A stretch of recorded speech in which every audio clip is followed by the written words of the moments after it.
எனக்கு தெரியும் 2026 தேர்தலுக்கு இது சம்பந்தம் இல்லை என்றாலும் கூட மக்களுக்கு நிதி வேண்டாம், சாமி வேண்டும் என்பதை முடிவு செய்து விட்டார்கள். மக்கள் முடிவு பண்ணிட்டாங்க, யாரு சாமி யாரு நிதி நீங்க முடிவு பண்ணி.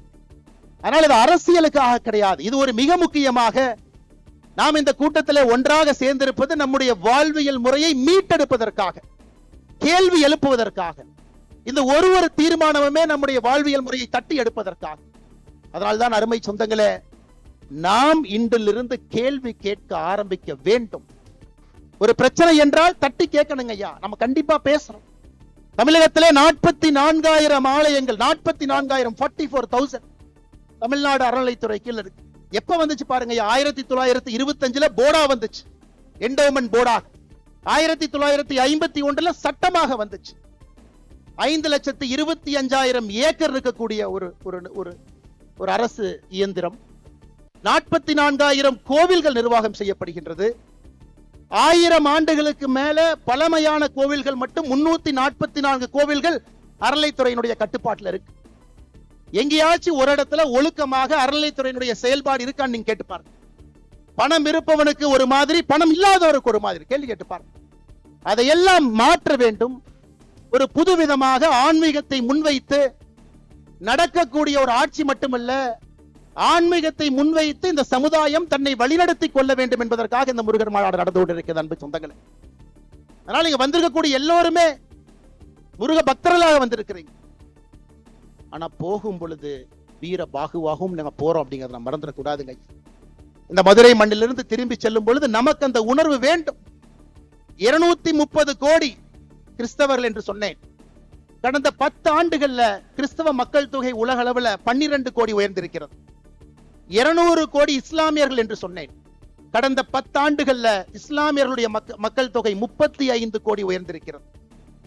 2050 முடியும் பொழுது, 55 முடியும் பொழுது இந்த உலகம் இஸ்லாமியர்கள் பெரும்பான்மையாக இருக்கக்கூடிய உலகமாக, இன்னைக்கு இருக்கக்கூடிய இதே நேர்கோட்டு பாதையில போனா இஸ்லாமியர்கள் பெரும்பான்மையாக இருக்கக்கூடிய உலகமாக 2055 மாற இருக்கிறது. இன்னைக்கு கிறிஸ்தவர்ல பாருங்க, ஐரோப்பாவில் இருக்கக்கூடிய மொத்த கிறிஸ்தவர்களை விட வட ஆப்பிரிக்காவில் இருக்கக்கூடிய கிறிஸ்தவர்கள் அதிகம். More number of Christians are in northern part of Africa than in the whole of Europe. அதையெல்லாம் நாம் புரிந்து கொள்ள வேண்டும். நம்முடைய கலாச்சார சின்னங்கள் எங்கேயும் யாரும் அழிக்க கூடாது. ஒருவர் கூட மதம் மாறக்கூடாது. மதம் மாறினவங்களை திரும்பி கொண்டு வர வேண்டும். 120 கோடி இருக்கக்கூடிய உலகத்துல இன்னைக்கு 4வது பெரும்பான்மை சமுதாயமாக இருக்கின்ற நம்முடைய சமுதாயம் தொடர்ந்து இதே போல இருக்கணும். காரணம், இன்னைக்கு தமிழகத்தினுடைய அரசியல் களத்தில் பாத்தீங்கன்னா தமிழ் வேறு, ஆன்மீகம் வேறு, இலக்கியங்கள் வேறு என்று பிரித்திருக்கின்றார்கள். ஆனா நம்ம ஊர்ல அப்படி பிரிக்க முடியாது. எந்த மொழிக்கும் இல்லாத ஒரு பெருமை நமக்கு மட்டும்தான் இருக்கு. தமிழும் ஆன்மீகமும் இலக்கியமும் ஒன்றாக இருக்கக்கூடிய ஒரே கலவையாக இந்த வாழ்வியல் முறை இருக்கு. இன்னைக்கு கந்தர் சஷ்டி கவசம் நம்ம பாடுறோங்க, 20 நிமிஷம் நம்ம பாட போறோம். இது முருகனுக்காக பாடக்கூடிய ஒரு பாட்டா? கேள்வி நம்பர் 1. இல்ல இது ஒரு மந்திர நூலா? இந்த நூலுக்குள்ள ஒரு மந்திரம் இருக்கு, சில பேர் அதையும் சொல்றாங்க. அதையெல்லாம் தாண்டி கந்த சஷ்டி கவசத்தை மட்டும் பாடினீங்கன்னா போதும், இருக்கக்கூடிய எல்லா பிரச்சனைகளும் காணாம போயிடும். இது 3 விதமாக இலக்கியமாக பார்க்கின்றார்கள், பக்தியாக பார்க்கிறாங்க, ஆன்மீகமா பார்க்கிறாங்க. கந்த சஷ்டி கவசம், கந்தங்கிறது என்னங்க ஐயா?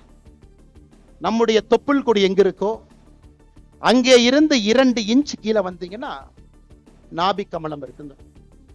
உடம்பிலே சில இடத்துல மட்டும்தான் நம்முடைய நர்வஸ் சிஸ்டம் அங்க மட்டும்தான் போய் எண்ட் ஆகுதுங்க ஐயா, பாதங்கள்ல கைகள்ல. அதே போல தொப்புளுக்கு கீழே 2 இன்ச்ல அது போய் நிக்குது.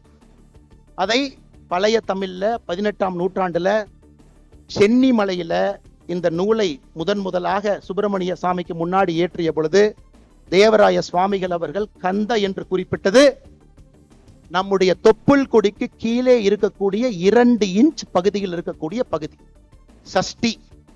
இன்னைக்கு சஷ்டி ஒரு நாளாக கொண்டாடுகின்றோம். ஆனா பழைய தமிழ்ல சஷ்டி என்றால் அது சட்டி. எப்படி அந்த தொப்புள் கொடிக்கு 2 இன்ச்சுக்கு கீழே உள்ள பாத்தீங்கன்னா அந்த பகுதி சட்டி போல இருக்கும். கந்த சஷ்டி கவசம் அப்படின்னா தொப்புள் கொடிக்கு 2 இன்ச்சுக்கு கீழே இருக்கக்கூடிய சட்டி போன்ற அந்த பகுதியை பாதுகாப்பதற்காக பாடப்பட்ட ஒரு பாடலை கந்த சஷ்டி கவசம்னு சொல்றோம். இது இன்னொரு விதத்துல பாருங்க, சட்டியில் இருந்தா தான் அகப்பையில வரும், சஷ்டியில் இருந்தால் தான் அகைப்பையில் வரும். சஷ்டியில விரதம் இருக்கிறீங்கன்னா அகைப்பையில உயிர் உண்டாகும் என்பதற்காக சொல்லப்பட்டது. இந்த முழு கந்த சஷ்டி கவசத்துல அவ்வளவு சயின்ஸ் இருக்குதுங்க. இன்னைக்கு விஞ்ஞானத்திற்கு என்னவெல்லாம் தேவையோ எல்லாம் கந்த சஷ்டி கவசத்துல இருக்கு. அதனால்தான் நம்மை வாழ்வியல் நெறி என்று சொல்லுகின்றோம். தமிழ் மொழியிலே ஆன்மீகமும் அறிவியலும் கலந்திருக்கிறது என்று சொல்லுகின்றோம். இந்த மொழியை பிரிச்சு பார்க்க முடியாது. அதை திரும்ப எப்ப நம்ம மையப்பகுதி கொண்டு வர போகின்றோம்? ஒரு கந்த சஷ்டி கவசத்திலிருந்து ஆரம்பிச்சு ஒரு விஷயம் நாம் பேசலாங்க ஐயா, ஒரு விஷயம். அன்பு சொந்தங்களே, இன்று நாம் பாடக்கூடிய கந்த சஷ்டி கவசத்தை முழுமையாக நாம் பாடுவோம். சஷ்டி ஒரு நாள்லையும் முருகன் கோவில்ல வரும்பொழுதெல்லாம் கந்த சஷ்டி கவசத்தை பாடுவோம். அதையெல்லாம் தாண்டி இங்க இருக்கக்கூடிய மனிதர்களுக்கு பெரிய வேலை இருக்குதுங்க. வட இந்தியாவுக்கு போனீங்கன்னா மகா புராணங்கள் என்று சொல்லுவார்கள்.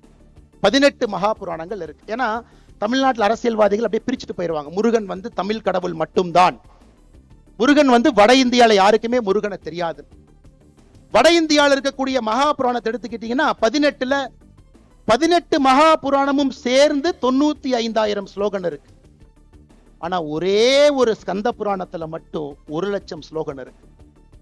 ஸ்கந்த புராணம் எப்ப வந்துச்சு? அதை கண்டுபிடிச்சது ஆங்கிலேயன். கேம்பிரிட்ஜ் பல்கலைக்கழகத்தில் இருக்கக்கூடிய செசில் பெண்டால் 1898 நேபாள ஓலைச்சுவடிகளை கண்டுபிடித்து இதுதான் ஸ்கந்த புராணம் கண்டுபிடிச்சாங்க. ஆனா இன்னைக்கு அவர் கண்டுபிடித்தது வெறும் 81,000 ஓலைச்சுவடிகள் தான், ஸ்லோகங்கள் தான். அப்படி என்றால் அவ்வளவு விஷயம் இருக்குதுங்க, அவ்வளவு விஷயங்கள் இருக்கு. நிறைய நாம் என்ன கண்டுபிடிக்கணும். ஆட்சியாளர்கள் அதற்காக நிதி கொடுக்கணும்.